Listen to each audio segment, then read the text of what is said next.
Welcome back to the channel. So here's a quick tour of the Vintage Coach City bag in this beautiful green color. And the style number for City bags is 9790. And this specific bag was made in the US in 1996. And I'll of course link it below in the description box if you want to check it out in our Etsy store.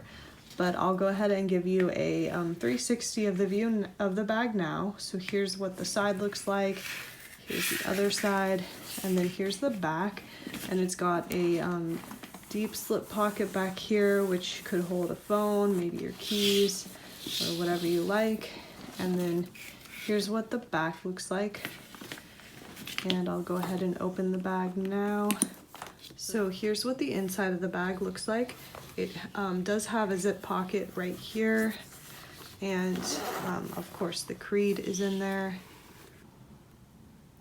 There it is. And like I mentioned, it has this front pocket and then also this pocket back here, so lots of storage space. But anyway, it's a really beautiful bag. It's I would kind of describe it as like a dark emerald green color. It's really beautiful, but it's kind of hard to pick up the color accurately in video, but it is a gorgeous color, I would say. So anyway, like I mentioned, I'll link it below on our Etsy shop if you're interested in taking a look. But otherwise, thanks for watching, and I'll see you guys in the next video.